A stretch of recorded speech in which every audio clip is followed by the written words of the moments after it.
After the end of World War II, the world was split into two, East and West. This marked the beginning of the era called the Cold War.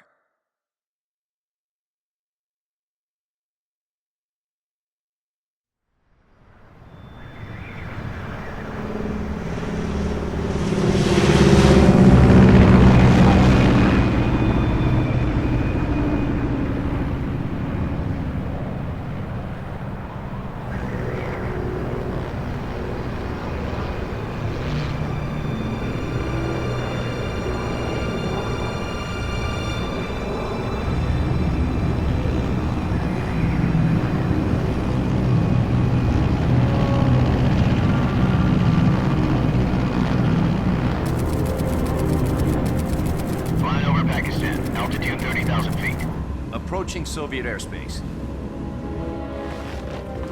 20 minutes to drop off. Commencing internal depressurization. Equipment check. Arm main parachute. All right. You ready to go? Drop zone still showing a high pressure mass. Cav okay. Good. We've got high visibility.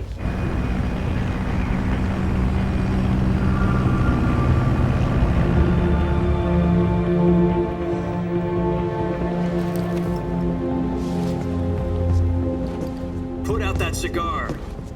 Connecting oxygen hose to interior connector. Put on your mask.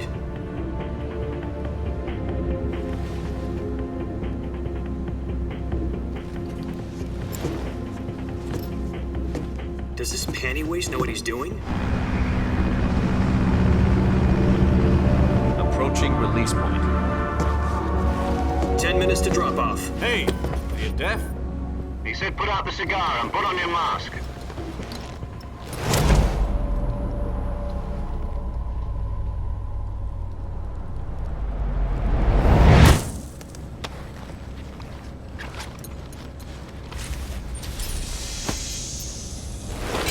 Depressurization complete. Checking oxygen supply. 6 minutes to drop off. Opening rear hatch.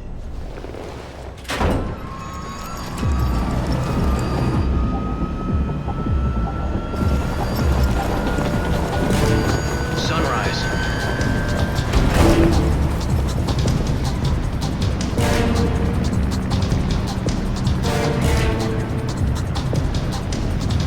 External temperature minus 46 degrees Celsius. 2 minutes to drop off. Stand up. You'll be falling at 130 miles per hour. Try not to get frostbite from the wind chill. 1 minute to drop off. Move to the rear. Activate bailout bottle. This is one for the history books. The world's first halo jump. 10 seconds to drop off. Stand by. Status okay. All green. Prepare for drop off. Countdown. 5, 4, 3, 2, 1. Spread your wings And fly. God be with you.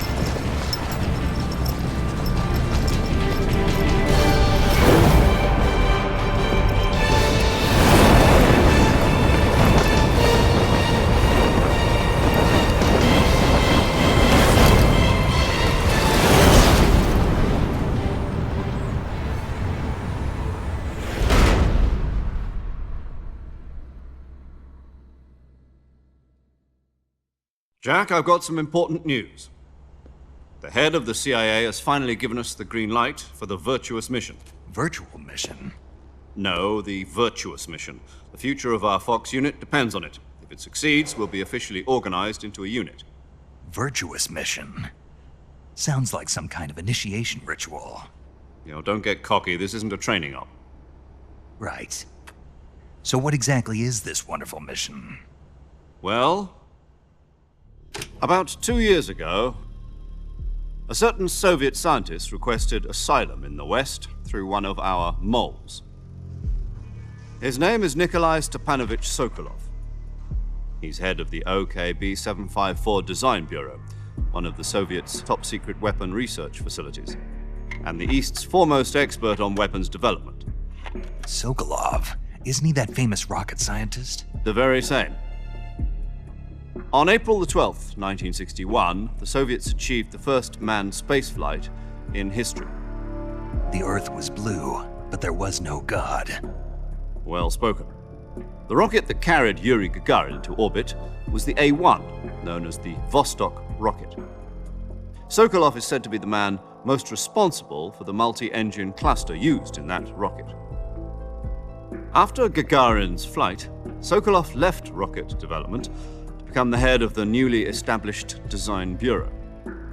From a lowly technician to head of a design bureau, that's quite a success story, so why'd he want to defect? It seems he'd become afraid of his own creations. Afraid? Call it a crisis of conscience. And for that, he left his country and his family behind and went over the fence? Not exactly.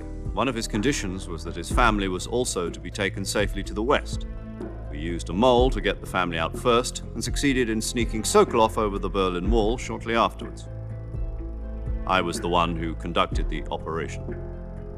The security on the eastern side was still full of holes back then. Then what?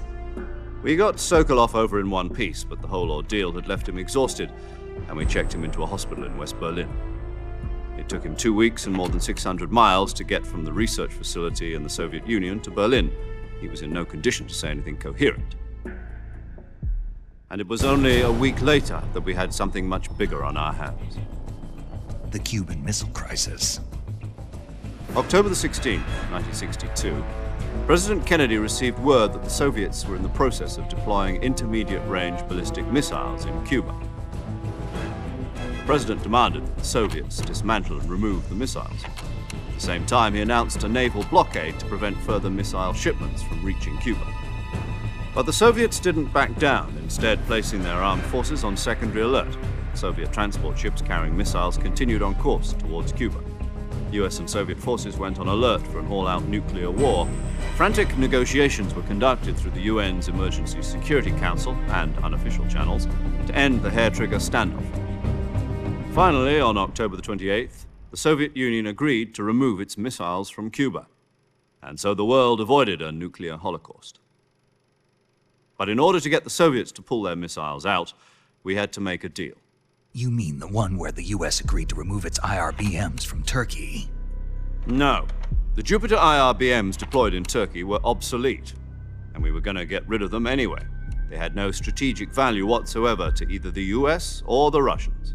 The Turkey deal was a ruse, a cover story that was fed to the other intelligence agencies around the world. So what did the Russians really want?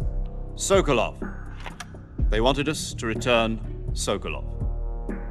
You mean the Soviets pulled out of Cuba just to get their hands on Sokolov?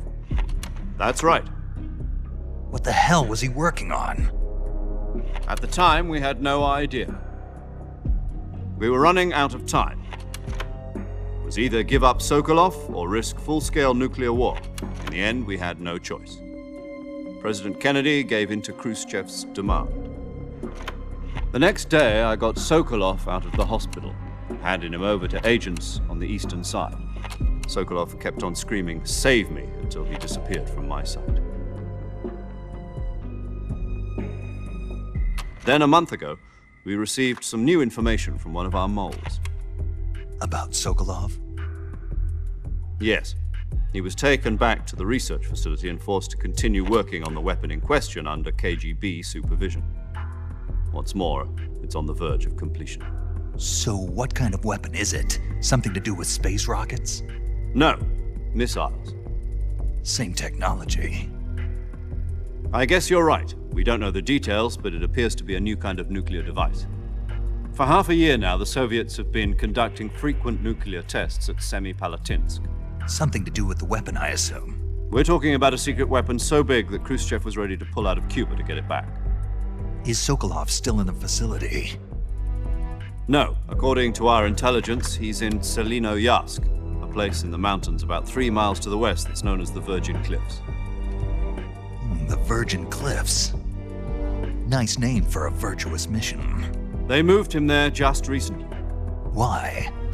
Apparently, they're conducting a field test of the weapon, but it's our best chance to get him back. This mission would never have been possible if he was still in the research facility. This is our last chance. Sokolov must have known that too when he contacted us.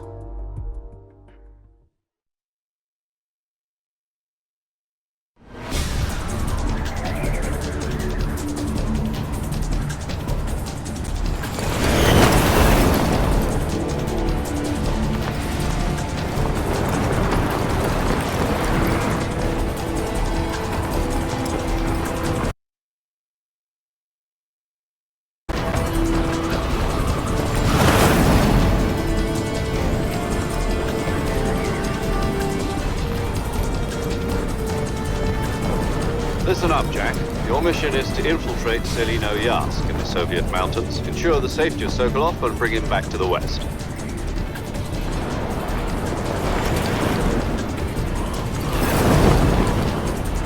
If we don't get Sokolov back before that weapon is complete, we'll be facing a major crisis. The clock is ticking.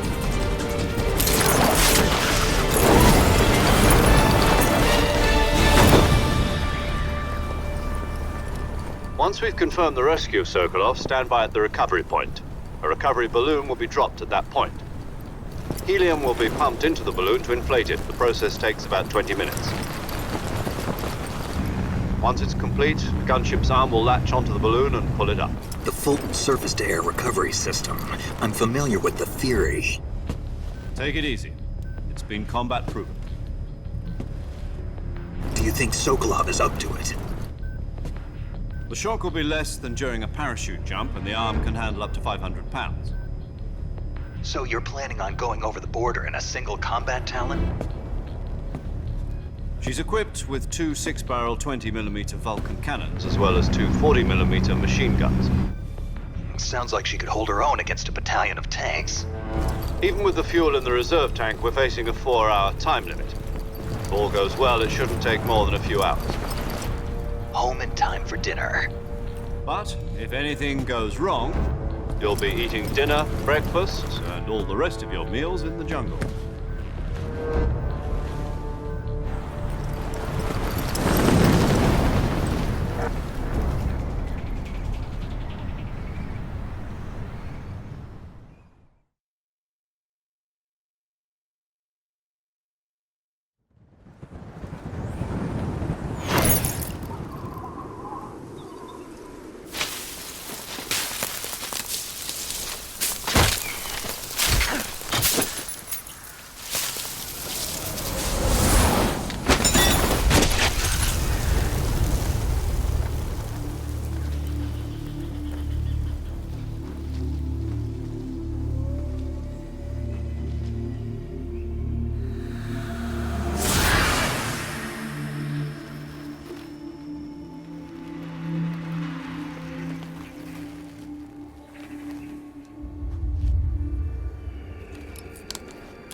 Do you copy?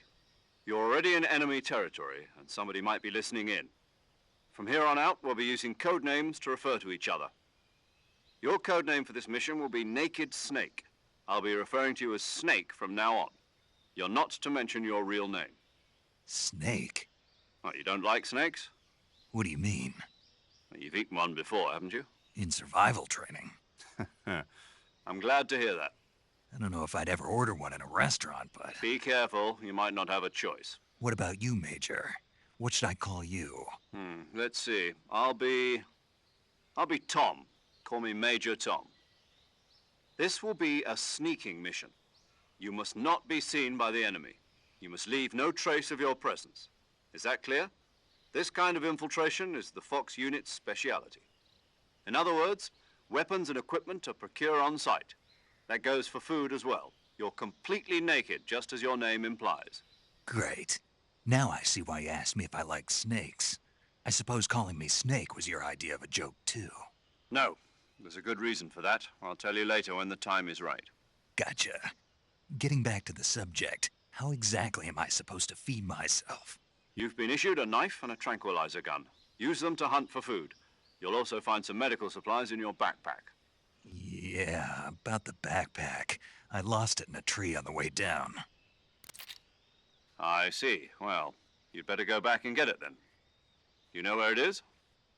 No problem. I can see it from here. It's stuck on a branch. To climb a tree, stand in front of a tree that's covered in ivy and press the action button. I'll be monitoring your progress over the radio. We can't risk violating Soviet airspace, but I'll be in the gunship. My frequency is 140.85. I'll give you a call if I need to talk to you. If you need to talk to me, use the send function. Okay, Snake, go get your backpack.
I see you've retrieved your backpack, Snake. To equip a weapon, it's necessary to take it out of your backpack. In the survival viewer, choose Weapon from the backpack. Your available weapons will be displayed in a list on the screen. From that list, choose the weapon you want to equip and press the Enter button. For other equipped items, just do the same thing from Item. Got it. Use the survival viewer backpack. Yep, that's right. Survival is fundamental to this mission. After you've been out in the field for a while, your stamina will start to drop. If your stamina gets too low, it'll affect your performance. You won't be able to shoot accurately, for example, and your wounds won't heal as smoothly. Keep an eye on your stamina so you don't run out. To recover lost stamina, you can hunt for local flora and fauna. You can use either your tranquilizer gun or your knife to hunt. My only weapon is a Mark 22 Hush Puppy tranquilizer gun? That's right. It's been fitted with its own suppressor. However, the suppressor will deteriorate every time you fire. Once its durability reaches 0, the noise suppression effect will be gone. So don't get too trigger happy with it. The suppressor's durability is shown in the icon. Any weapons and equipment beyond what you're carrying now, you'll have to find as you go. I have to find my own weapons and equipment? Whose crazy idea was this anyway? Solo covert actions are standard Fox operating procedure. You can't leave any traces of your presence. No weapons, equipment, footprints, sweat, or bodily waste. The same goes for bullets and cartridges, too. Your presence in enemy territory is already a violation of international conventions of warfare. There aren't supposed to be any American soldiers in Russia. It could spark an international incident. You can't let anyone see you. You can't let the enemy know you're there. This is a stealth mission. You're a ghost, Snake, in every sense of the word. And there'll be no rescue if you're captured. The military and US government will deny any involvement in the affair. Then I'll just have to take care of myself, huh? I'm afraid so. You've been given a fake death pill for that purpose. SIS guidelines stipulate that soldiers on covert ops like this one be issued a potassium cyanide capsule. Tape it to your body so you can take it when you need to. How generous of you. Use it if you're taken prisoner by the enemy. It'll send you into a state of false death for a short time. Fooling them into thinking that I'm really dead. So how do I come back to life? Just take the revival pill. You mean that thing they put in my tooth before the mission? That's the one. But be careful. If you remain in a state of false death for too long, nothing will be able to bring you back. Remember that. I'll keep it in mind. You said this was a solo mission, right? Right. I guess that means I can't count on any reinforcements. Correct. The mission rests entirely in your hands. A real one-man army. Relax. There's a support team ready to back you up over the radio. Who? I'll introduce them to you. This time, survival is of utmost importance. The first member of the support team will be in charge of monitoring your physical condition, acting as a medic, so to speak, as well as recording your mission data. She's a member of Fox as well, and she's here on the gunship with me. She? Hello, Snake. I'm paramedic. Nice to meet you. Paramedic. As in a medic who comes in by parachute. Aren't you going to tell me your real name? Are you going to tell me yours, Mr. Snake? My name, huh? It's John Doe. And they call you Jack for short. You're a regular Captain Nemo. A name means nothing on the battlefield. After a week, no one has a name. What's your name? Jane Doe. Very funny. I wasn't joking, but I'll tell you my name only if you manage to make it back alive. My frequency is 145.73. She's also in charge of recording your mission data. Whenever you want to save, send a message over the reserved save frequency, 140.96. So saving lets me record my mission data. That's right. It also records the state of your health. Good to know. There's one more person I want to introduce you to, Snake. Huh?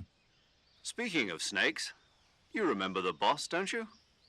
A legendary soldier and your mentor. Actually, it was the boss that got the DCI's authorization in the first place. She's going to be serving as Fox's mission advisor. The boss is? She also helped me plan this mission. She and I were at SAS together. Jack, is that you? How many years has it been? Boss? That's right. It's me. Oh. Talk to me. Let me hear your voice. It's been 5 years, 72 days, and 18 hours. You've lost weight. You can tell just by the sound of my voice. Of course I can. I know all about you. Really? Well, I don't know anything about you. What's that supposed to mean? Why'd you disappear on me all of a sudden? I was on a top-secret mission. You didn't need me anymore. But there were still so many things I wanted you to teach me. No, I taught you everything you needed to know about fighting techniques. I taught you all I could. The rest you needed to learn on your own. Techniques, sure. But what about how to think like a soldier? How to think like a soldier? I can't teach you that. A soldier needs to be strong in spirit, body, and technique. And the only thing you can learn from someone else is technique. In fact, technique doesn't even matter. What's most important is spirit. Spirit and body are like two sides of a single coin. They're the same thing. I can't teach you how to think.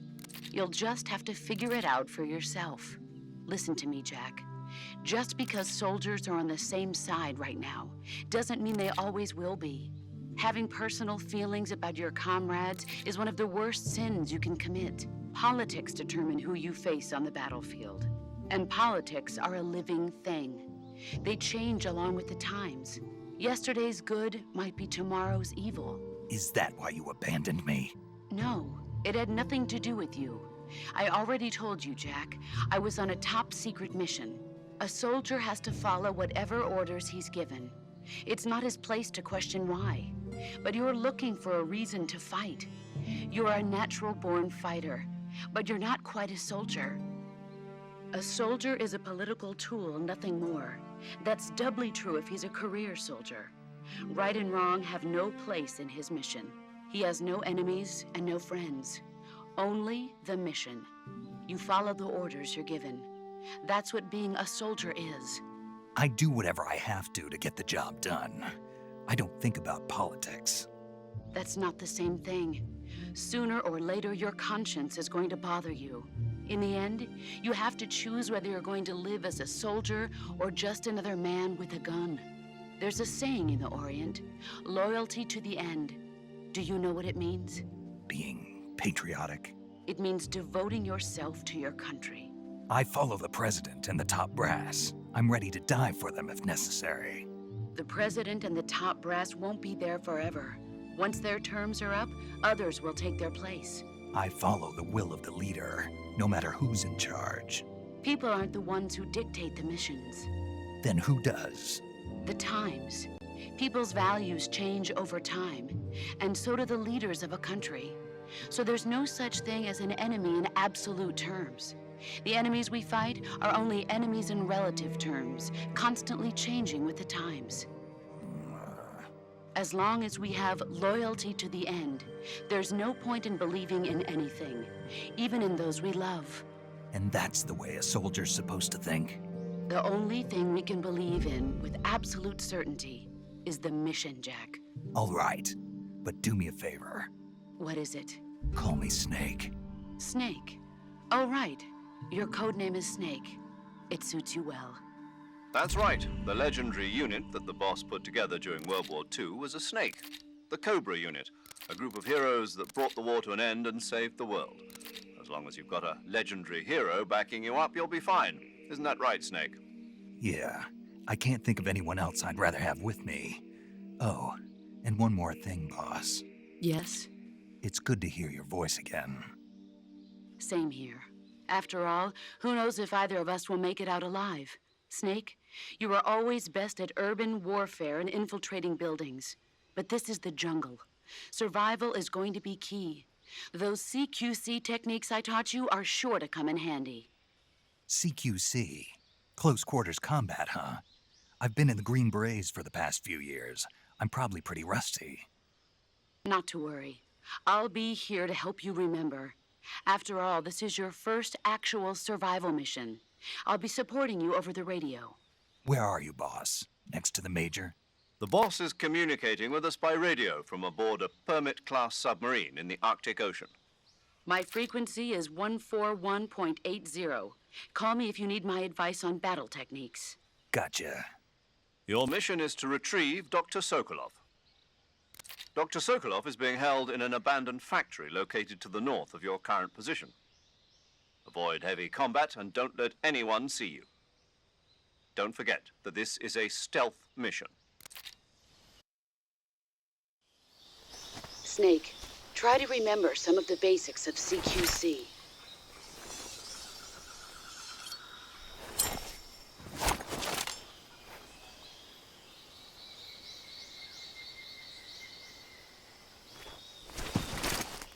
Commencing virtuous mission now.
Saving the game, Snake?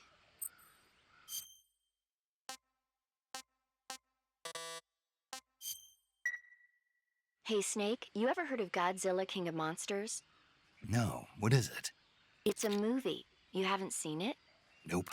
It's about this monster called Godzilla, who grows to an enormous size in a nuclear test and goes on a rampage in Tokyo. Nuclear test, huh?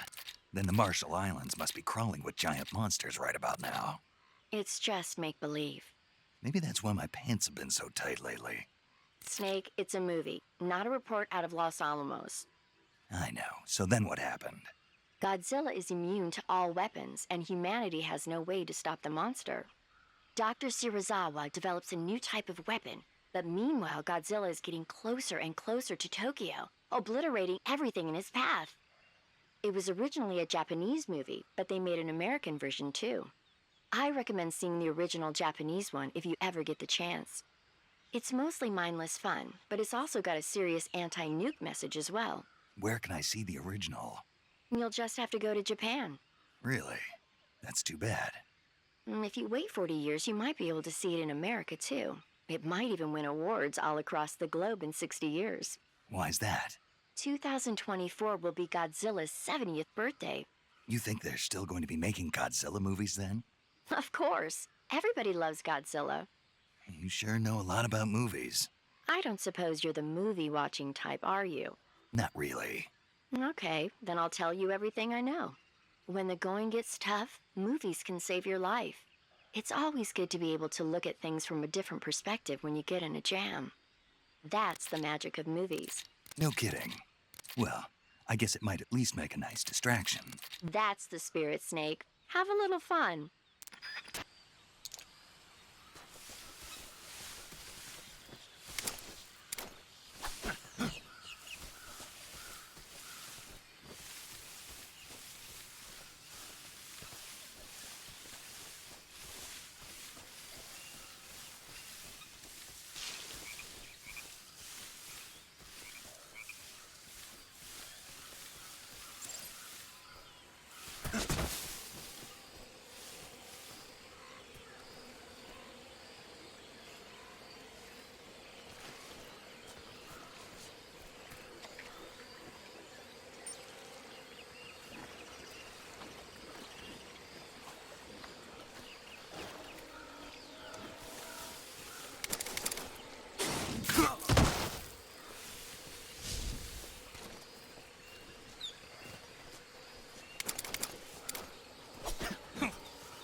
Snake, respond!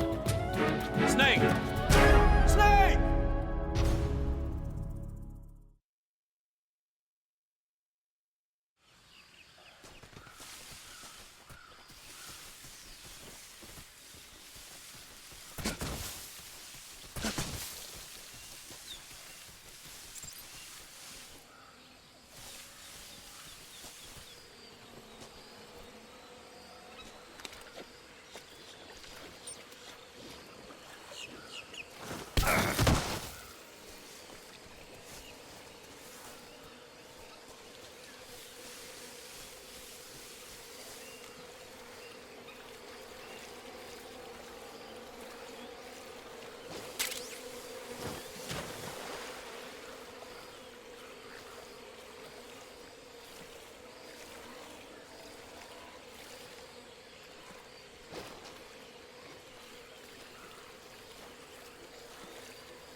Major, I've spotted 2 enemy soldiers. They're probably KGB troops sent to guard Sokolov. AK-47s and grenades.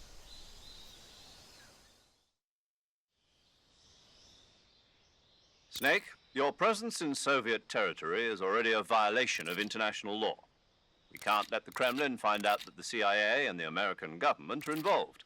Contact with the enemy is strictly prohibited. Don't engage them in battle either. This is a stealth mission. Got that? The Major is right. The point of this mission is to sneak through the jungle without being seen. The success of the mission depends on how well you use your camouflage. Change your camouflage by selecting Camouflage from the Survival Viewer. The Uniform option lets you pick your uniform, while the Face option lets you change your face paint. Choosing camouflage that blends in with your surroundings will help you conceal yourself more effectively. Also, don't forget that anything that moves will stand out in the jungle. If you just stand up and run around like an idiot, you're bound to be spotted. But if you crawl instead, you should be able to sneak by without being noticed. You can see how effective your camouflage is by looking at the Camo Index. The Camo Index shows how well your current camouflage blends in with the surrounding area. The higher the value, the harder you are to spot, and vice versa. The key is to make yourself one with nature. Keep that in mind as you go along, okay?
I think I saw something.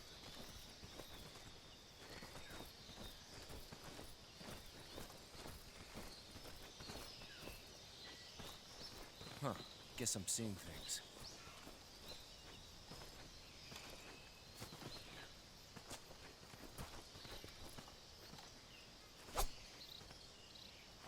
Huh? Who's that?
Huh?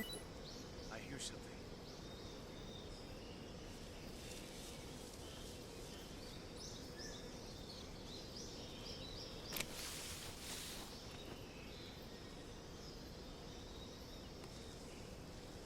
There's nothing here.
I think I saw something. Something wrong? Huh. Guess I'm seeing things. I see.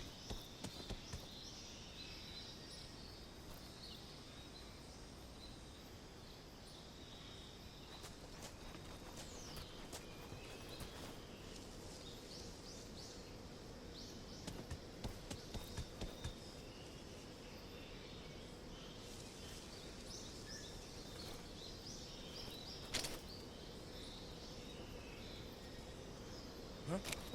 Who was that?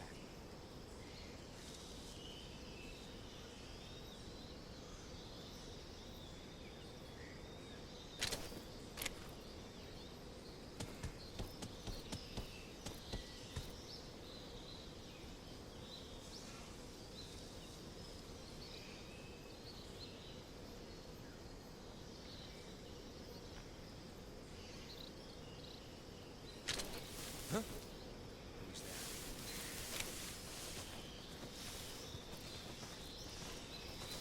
Who's that? Who's that?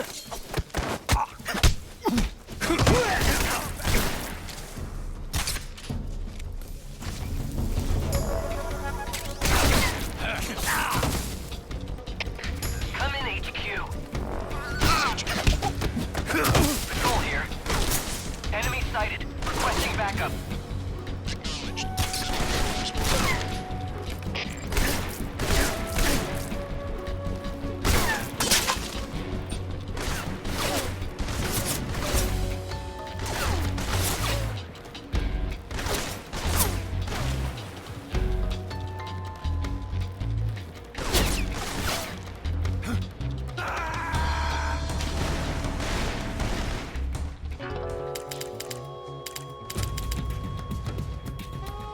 Snake!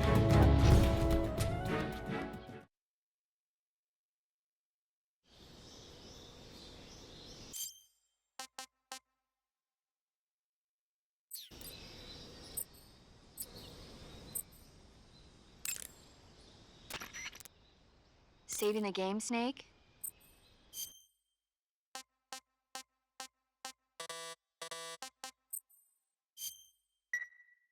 Snake, do you know the creature from the Black Lagoon? Nope. These and there was this scene when I thought my heart was going to stop. I mean, of course, the 3D effects and it came from outer space were... It wouldn't be referring to you coming from outer space, would it? How rude! Why do you say that? Fine, I'll just get to the point, Snake. Be careful of what's around you when you're in the water. Just imagining you swimming in those jungle rivers makes me think of you being attacked by a fish man.